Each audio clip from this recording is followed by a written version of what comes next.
Thank you very much, Mr. Chairman, and welcome, Director Vought. My colleague to my left and I have worked on a number of projects together, but there's many points that we have. Make sure that's where I sit, right? Yeah. Okay, good. We may have a very different perspective on, and certainly I know you mentioned reforming ICE. I think that's incredibly important and was the key to being able to go forward, because ICE is operating like secret police. In a great irony, they've adopted the tactics of Savak, the secret police of Iran, of showing up in unmarked vans and unmarked uniforms and failing to get judicial warrants to knock down doors and detaining people without access to attorneys and family. People were being disappeared into the system. Those are all the types of factors that made the Savaks so hated in Iran that contributed to the 1979 revolution. And yet now we have those same practices exercised right here. And that is a terrible, terrible mark on our democratic republic. You're a very important man, Mr. Vought. You were a central architect of Project 2025, and now in your role as head of OMB, you are the chief engineer of the Trump administration's train. Virtually nothing happens that doesn't go through OMB. So this is the first chance we've had to have you before the committee since the president came into office, and I think that's important for you to be here. You note in your opening message on your budget that, I quote, "A historic paradigm shift in the budget process is occurring."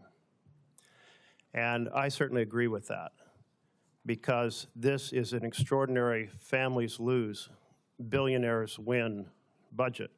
We saw that in the major H.R. 1 piece of legislation last year that cut health care and savage nutrition to fund tax breaks for the very richest Americans, and which added, by CBO's estimate, $30 trillion to our debt over the next 30 years, or if the interest rates are 1% higher than they had in their model, $50 trillion in additional debt over the next 30 years.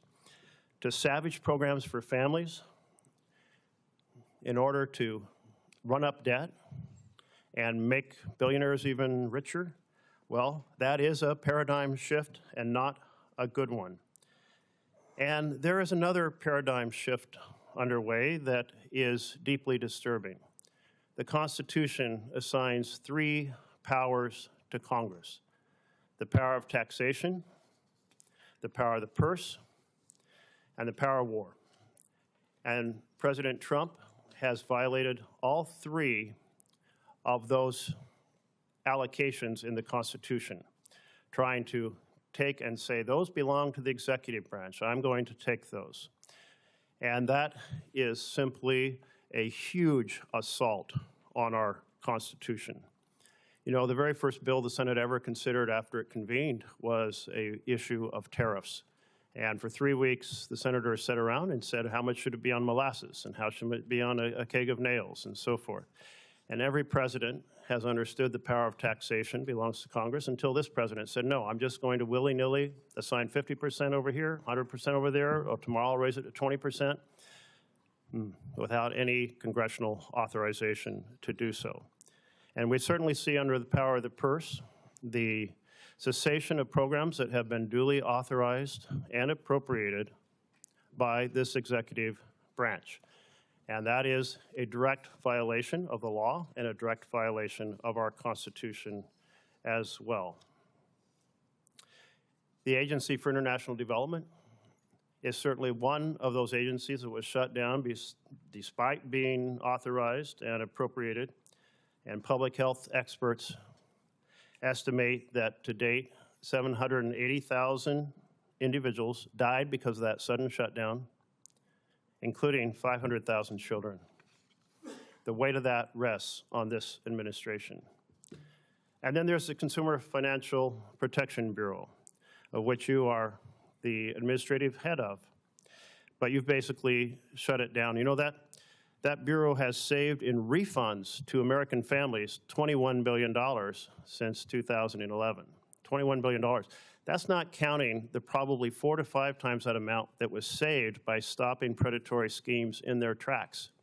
Everywhere I go, I see, look at all these new scandals, these new strategies to rip off our seniors and rip off our families across the country.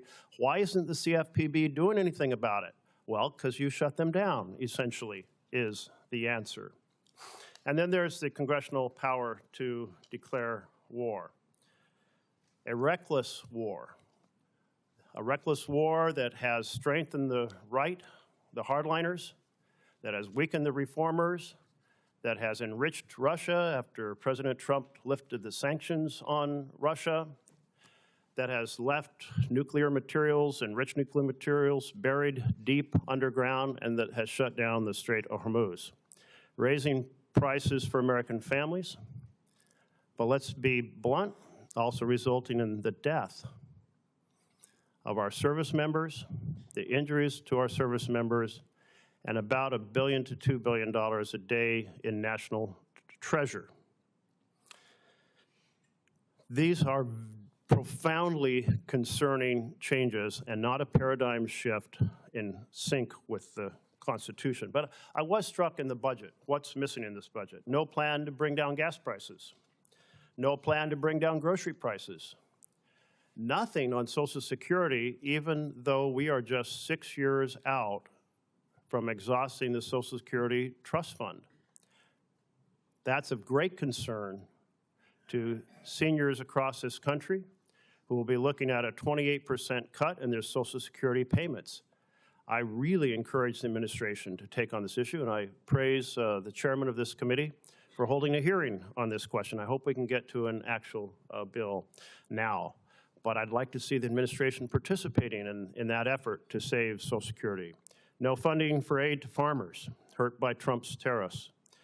No additional funding to deal with unexpected disasters, despite the enormous increase in wildfires, floods, and hurricanes. No credible plan to reduce the debt. After adding $30 trillion last year, we're now at over 100% of GDP, that is debt to GDP ratio. And we have an entrenched 6% of GDP deficit between the roughly 17% of GDP that we're raising in revenue and the roughly 23% that we are spending. And in this budget, I didn't see any deficit projections. Now, the law requires the budget to have those deficit projections. Section 31 of the U.S. Code 1105 says there have to include at least 5 years of deficit and debt projections, but you chose not to put them in. That is breaking both the spirit and the letter of the law. What the budget does include are projections that President tariffs will raise an eye-popping $1.6 trillion in revenue more than CBO estimates. And CBO estimates were made before the Supreme Court ruled Trump's tariffs unconstitutional.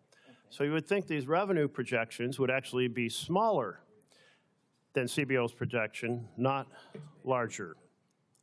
So those projections really are fictional. And then we have this massive increase in defense spending, and certainly a difference of opinion that I have with the chair. What we're looking at right now, based on last year's H.R. 1 bill and what's in this budget, is a massive 42% increase in defense spending. And that means that we would be spending more in constant dollars, 2027 dollars, now than we spent in any single year in World War II when our whole entire national economy was driven by a world war. This budget doesn't include the billions or $1 to $2 billion a day we're spending in Iran.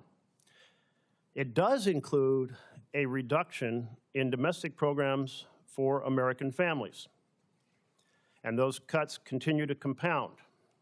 Your budget proposes a 45% cut in non-defense spending as compared to CBO's current law baseline projection.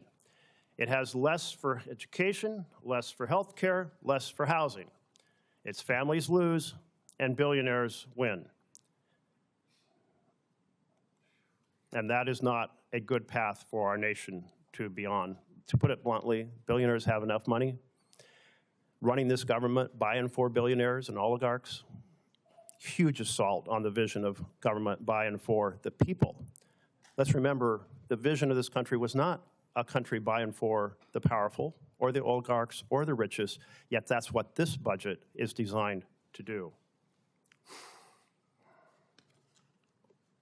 You know, President Trump, when he campaigned, he said, we're going to make this into an incredible country that can afford to take care of its people. We're going to take care of our country first. Well, what do we see? American families last. Americans' richest class, the Epstein class, first. That is just wrong. This budget is a betrayal of every working family. It's an extraordinarily dangerous change to the vision for our nation. And the debt that you all are running up is going to haunt this nation for a generation to come in terms of its ability to invest in healthcare, housing, and education. So I think it's important for Congress to recognize and ensure that this budget is dead on arrival, and I look forward to today's discussion. Support journalism you trust. Support PBS News. Donate now, or even better, start a monthly contribution today.